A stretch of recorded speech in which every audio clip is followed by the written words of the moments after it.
Hey everyone, and welcome to Already Cancelled. I am Peter, that is Connor, and we are going to talk about Star Trek The Next Generation Season 2. Episode 1 is called The Child. So, full spoilers for the episode, as always. And we're going to say I'm excited because Season 2, we're on a new season. It would be more exciting if it wasn't this episode. I would say what you are. Okay, we'll get into the premise and the happenings, as it were, in a little bit. But I do have to say the episode does have that fresh new season smell. They've built a new set. They've got their bar set now, the canteen, Yeah. right? And it did feel a little bit. And I looked this up. I was curious. Season 2, they did actually up the budget per episode, compared to season 1, and Yeah. I think you feel it a little bit. Just a little bit, not like super amount, but No, I get that, and that new bar set is pretty nice.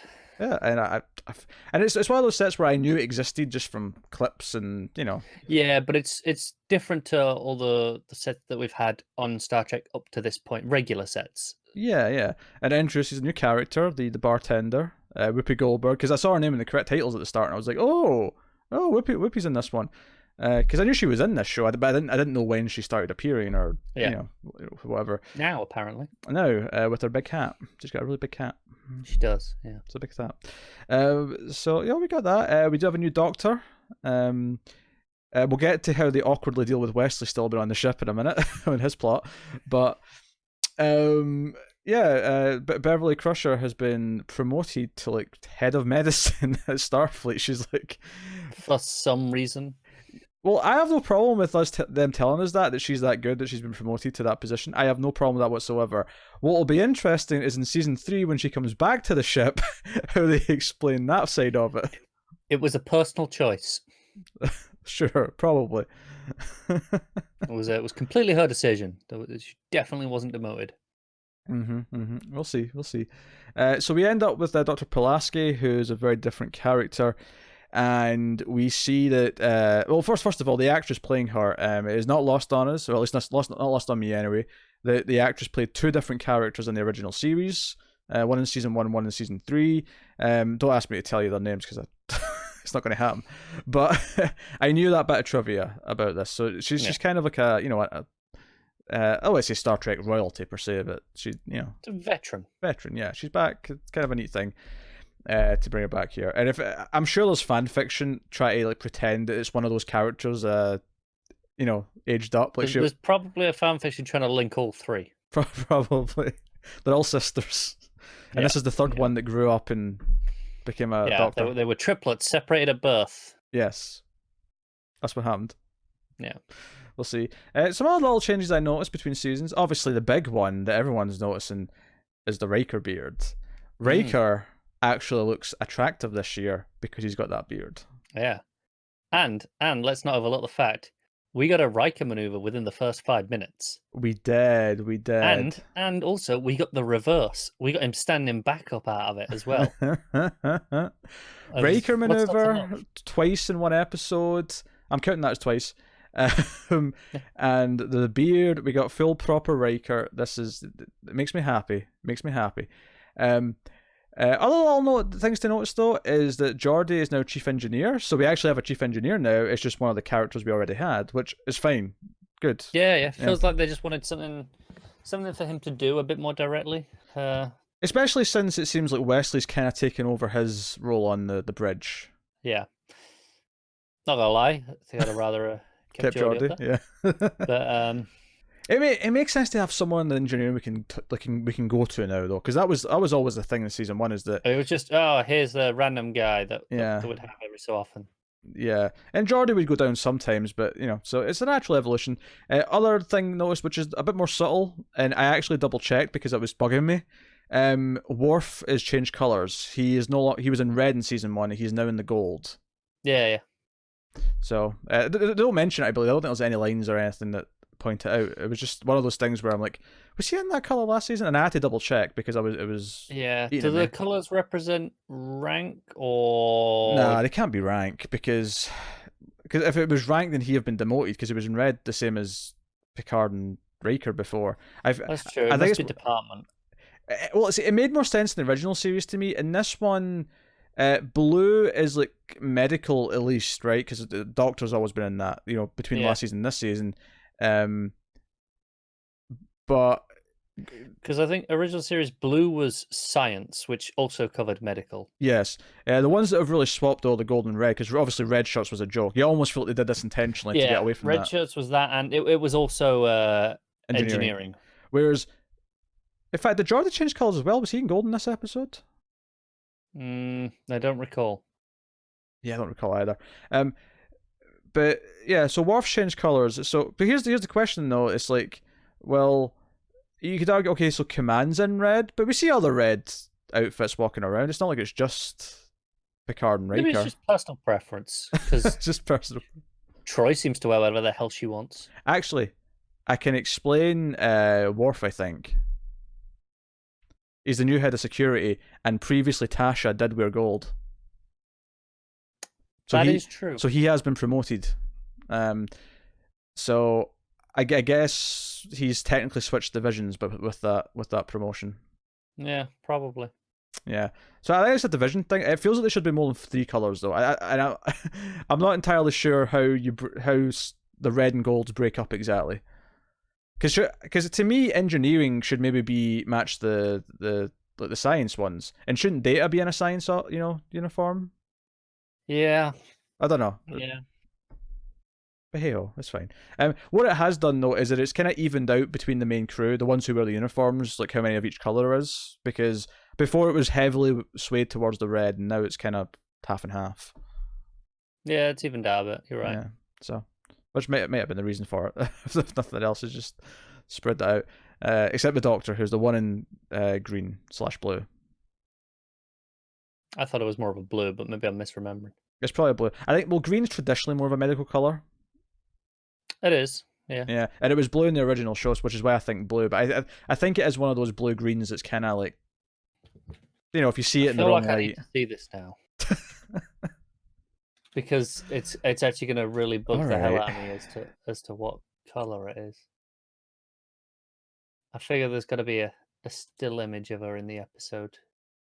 Oh no, she's definitely in blue. It's definitely blue. Okay. Yeah. I think it's just one of those things where in like one light it looked kind of green, because sometimes blue and green can do that. But it's definitely a blue.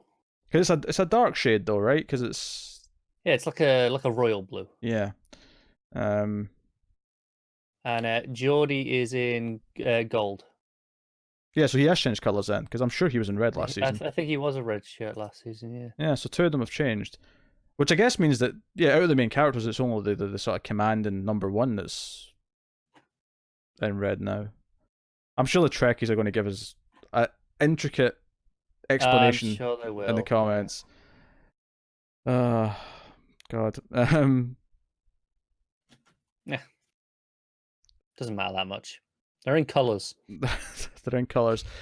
So the plot of this episode is that the Enterprise is transporting, or is coming to transport. They're going to pick up a bunch of bacteria, essentially, that they're doing tests on to try and cure a disease outbreak, and it's a very serious disease. And this bacteria is very dangerous, and there's a lot of precautions involved. They've got big containers. Basically, like they're carrying the plague. Yeah, that's essentially the parallel here. That's essentially what they're doing, and it's very, very serious, very dangerous. And that's going on throughout the episode. But the main plot of the episode is the titular child. The titular child. So a glowing light. This is so goddamn random. A glowing light enters the Enterprise. Flies randomly. Yeah, just randomly. Flies around a bit. Kind of goes past, I think, Geordie at one point, and they kind of like, whoa, what was that kind of moment? And eventually goes into Troy's chambers where she's asleep, and sort of, impregnates her. Yeah, I'm trying to like, how do you dance around this? You can't. It impregnates her. Now I'm going to give the episode a little bit of credit. A little bit of credit for this plot. It was not as silly as I was expecting this plot to be.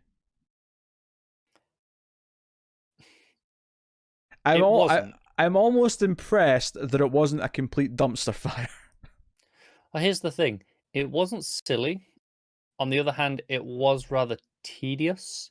It was tedious in parts for sure. And I think I'd have preferred silly because I might have had more fun with that. Here's the thing, though. I do love the scene where they have the meeting early on when everyone's finding out about this, in the ready room, and Pulaski, who they're just kind of like, because Picard wants to see her because of this stuff that's been brought on board. He wants Pulaski to look over it and like be aware. But it's also their first meeting, I think. Yeah.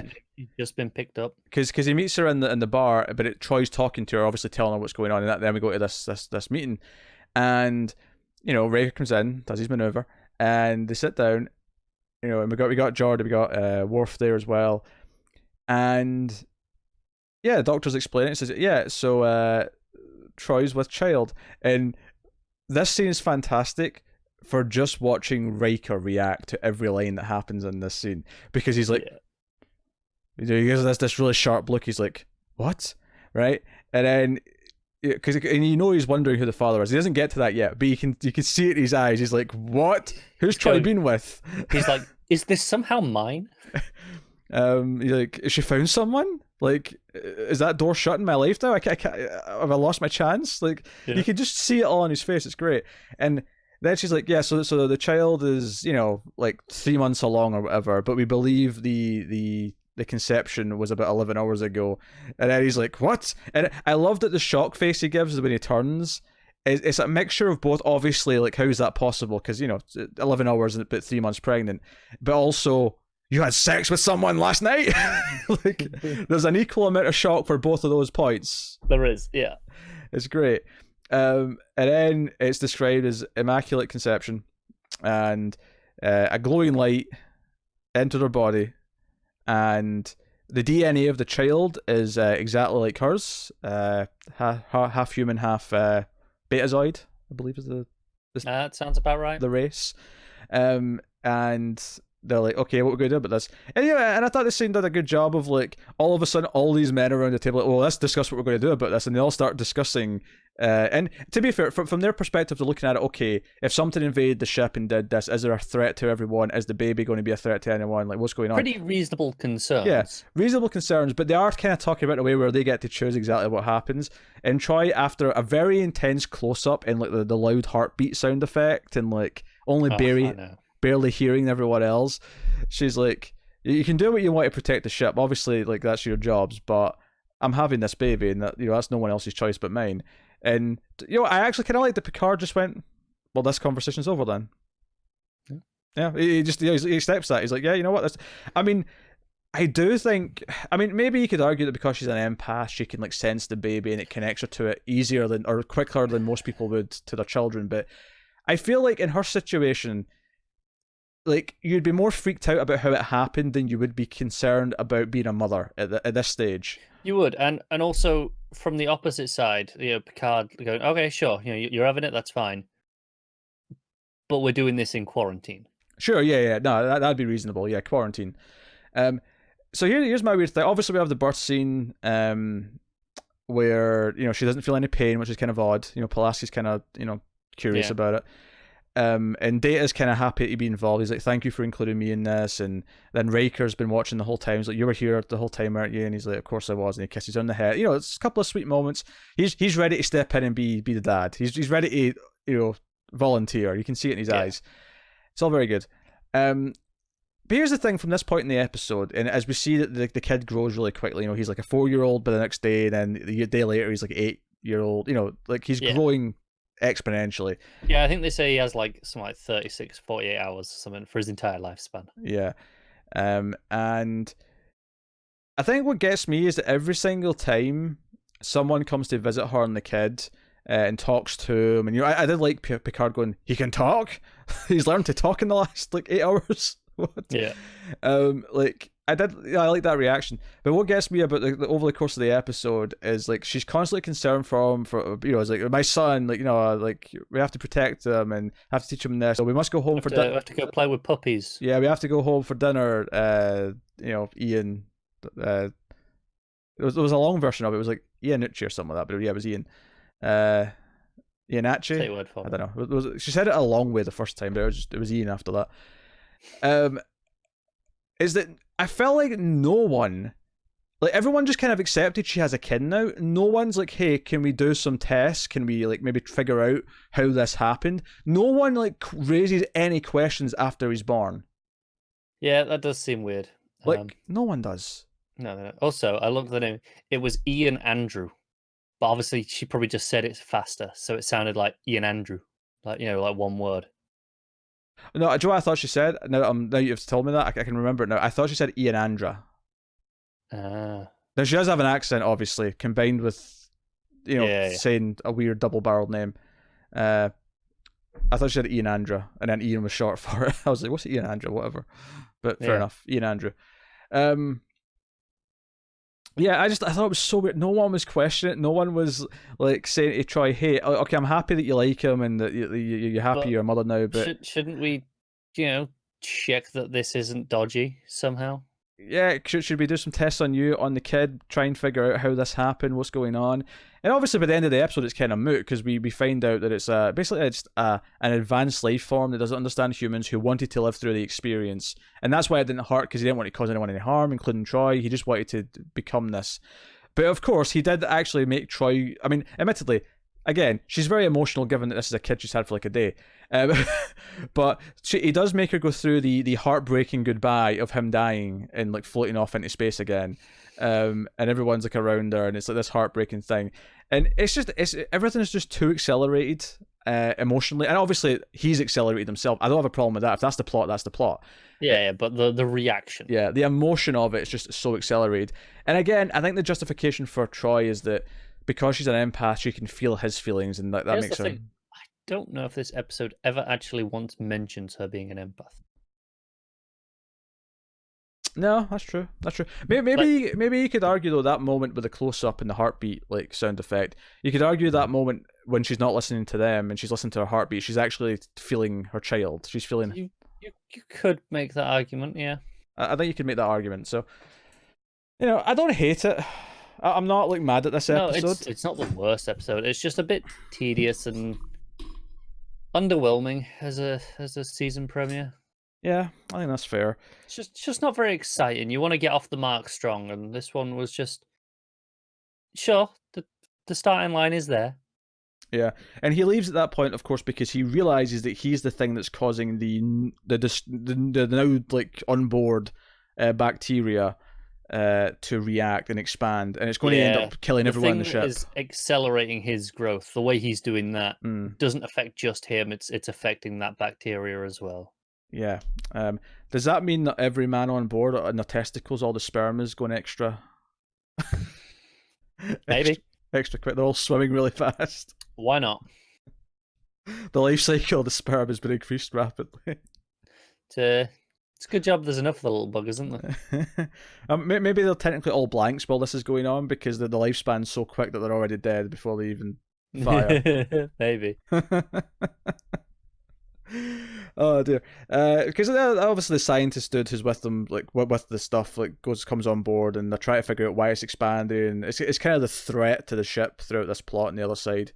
All in that's a lot of preparations. It's just Worf and Geordi explaining that they're building this device and this is how it'll be contained, and yeah, a lot of technobabble, really. Yeah, not much to it. It's really just there for the threat to give it some kind of menace, and then it gives young Ian, or whatever being he is, to a chance to be kind of heroic and say, yeah, well, I've had my experience and I don't want to hurt anyone, so it's time for me to go. Yeah, kind of thing. See ya. But it's never really explained beyond that. It's just there was a being. It's kind of a lot of Trek, though, isn't it? It felt, I mean, the fact that no one was questioning anything and then there was no explanation at all. I think that bothered me a little bit, the lack of questioning. Like, okay, sure, you're having the kid. I feel like, okay, quarantine would have been a reasonable reaction at this point because, they don't know what this is. Yeah. An alien life form has just impregnated, one of your officers, and, they're just going, sure. And Why then not? when it's, when the kids start growing a lot, maybe go, hang on a second. Let's just check that there's nothing untoward in the intentions here. Yeah, I mean, just to be safe, you'd put him in quarantine at this point. Because I get you're saying, okay, Picard's distracted because of the actual main mission they've got, but for that reason, if not more so, like, okay, quarantine him so he doesn't have to worry about it too much. Quarantine it so we can deal with it after we've dealt with this like current if crisis. I was Picard, and in this scenario, a random alien has impregnated someone on the ship, and then the child is growing to adulthood rather quickly, I'd be a little concerned that maybe this was okay. Is this some kind of invasion? Is maybe the wrong word, but are they what are they trying to find out? Just on a security precautions measure. That's presumably his job. Yeah. So yeah, I feel like I could have at least addressed those concerns a little bit. Yeah, no, I agree. So go ahead, the little subplots. I mean, there's not really a subplot with Pulaski, but there is a scene with Data that I think is worth mentioning. Yeah, where she's a bit of a dick. Where she calls him Data, and he's like, Data. And she's like, what's the difference? It's like, well, one's my name, the other's not. And then she calls him Data again anyway. But she kind of like she's like kind of fascinated. She's like, wait, you actually kind of felt offended that I got the name wrong. That's interesting. Yeah. So it's maybe setting up the type of character that she is. We'll see. I don't know how likable she is considered amongst Trek fans, but I don't know. Like, here's the thing: I didn't think she was particularly likable in this episode, but at the same time, I didn't particularly love Crusher, so I'm not like heartbroken that she's gone right now. I think I like Crusher more just because she had chemistry with Picard. Yeah. Pulaski. So far, I don't dislike her, but I don't particularly like her either. She's just kind of neutral. That's fair. Yeah. Wesley, of course, has the other subplot, which is he's leaving the ship soon to go and live with his mother, but they're doing this mission first, so it's going to be a month or however long this mission takes. And he's debating. This is actually the main scene we get with Gwynn, outside of, and that's Whoopi Goldberg's character, Gwynn. Outside of like Picard just sort of saying hi to her at the start, the one scene we get with her really is with Wesley, where she kind of encourages him to like speak up for what he actually wants. Does he want to go live with his mother? Does he want to stay in the ship and study here and continue being a part of the crew? And of course, that's what he ultimately does want. So thanks, Whoopi. Unacceptable. Oh dear. Could have been saved. Could have been saved, but no, Whoopi. First thing Whoopi Goldberg does in this show is convince Wesley Crusher to stick around. Like, I don't know. It's really, not getting her off on the right foot, is it? She seems likable enough, though, otherwise. Oh, yeah. But no, he talks to the captain. I did enjoy the scene at the end, though, when they're all kind of poking fun at him. Especially the part, because Picard sort of sits down and sort of says to everyone on the bridge, he's like, so young Wesley's requested to stay on the Enterprise, and obviously by the end he says, if your mother agrees that you can do this, then of course we'll have you. But he kind of jokes for a little bit about, it's like, well, there'll be some responsibilities on us to help raise the young man, and he's like, hey, you'll need trained in this way, we'll have Data do that, and so someone says, oh, you'll need to be tucked in, and Worf just steps in and goes, I'll volunteer, sir. Yeah. And I just made me laugh so much. Hey, Riker, you want a little bitch to do some jobs for you? Yeah, that one was really vague. Sweep the floors. Riker's was very vague. It was like, oh, he needs more of a role model to, guide him through these manly years or whatever. Yeah. And he's like, I'll take that responsibility. No, that's what it is. The beard. Yeah. It's like, whoa, he's manly now. But he has this smile. He's like, yeah, I think I could take on that responsibility. And I'm like, this is almost creepy the way he smiles as he says this. I'll take on this responsibility. I'll take Wesley under my wing. He's like, I'll get him to sweep floors. It'll build character. So Wesley's all happy, and they fly off into the sunset, as it were. Well, there's no sunset in space, obviously. I'm not an idiot. Yes. Yeah, I mean, there was nice little touches in there. There was nice scenes here or there. Some fun moments I enjoyed. Could have been better. Yeah, not a standout by any means. I'm actually on Wikipedia because I was getting some other info instead of IMDb. So let me just go over to IMDb so that I can tell you what's coming next time, because we do that, don't we? We do that. It's a regular feature of these. It is indeed. So yeah, this was The Child. This was episode 1. So next time, And worth mentioning, the next one has a much higher rating than this one does. So it's called Where Silence Has Lease. An interesting title. The Enterprise encounters a mysterious void in space, and when they move in closer to investigate further, it envelops them and they can't get out. Oh, this is classic mystery object in space, by the sounds of it. Yeah, this sounds all right. I typically enjoy those episodes, though, to be fair. So, yeah, sure, we could do that. So we're back. Season 2 is rolling on a weekly capacity. We should be done by about the end of the year. That sounds about right. Yeah, should be about the end of the year, maybe the first week of next year when we finish season 2. So, here we are. We're in for round 2 of Next Generation. So, obviously this will get more complex when we get to like season 5 or 6 when Deep Space Nine starts in continuity wise, and we're going to switch between them. But we'll worry about that later. Yeah, but basically the plan for that is just to alternate between them at the right points, episode to episode. And I guess we should mention now that we're kicking off season 2 here. Picard is coming at some point. Yes. They're teasing it as we're recording this. It's the week before Comic-Con, so we might find out some more details there. Yeah, maybe a release date. We got a new poster this past week with him and a dog. He's got a dog. Yeah. So we'll be covering that when that hits. Oh, of course. If you listen to the audio feed, of course, that'll be on the other audio feed. There's a Star Trek Modern log. It's supposed to be this classic log that you're listening to. Yeah. And that's obviously, right now, that's just Discovery and the short treks, but obviously that'll incorporate Picard and anything else that is put out in the Modern Age. Yeah, Lower Decks. Whereas obviously Classic is just working through in continuity of all the shows. Just in order, yeah. Go to Patreon, patreon.com/MailFuzzTV if you want to support the channel and the show and everything we do here and keep all the reviews coming. You can support us for as little as $1 per month over on Patreon. So do consider it. Go and have a look, and you get some bonuses and extras. You get these Trek discussions a week early, if nothing else. So go have a look-see. Obviously, you can support us by liking, subscribing, rating the podcast on your podcast app highly. All that stuff helps. Check out other content we do, of course. In terms of classic TV shows, in terms of sci-fi TV shows, me and Tara do the Twilight Zone on a weekly basis, the classic Twilight Zone. Soon we'll be returning to Babylon 5. And right now, me and Connor are working through Firefly, which was actually because we hit a Patreon goal. We're working through Firefly, which has taken a couple of weeks off at the time of recording this. Although by the time you get this episode, it'll be back already. But it's about to be back. So look forward to that. So yeah, a lot of good stuff like that going on. And then of course, in terms of modern stuff, by the time this is out, we'll have finished Stranger Things season 3, so that'll all be there. Dark season 2 will all be there. A lot of stuff worth checking out. So go have a look. See, thank you very much though once again for watching or listening. We always appreciate it. Keep watching Star Trek, guys, and to everyone but Connor, live long and prosper.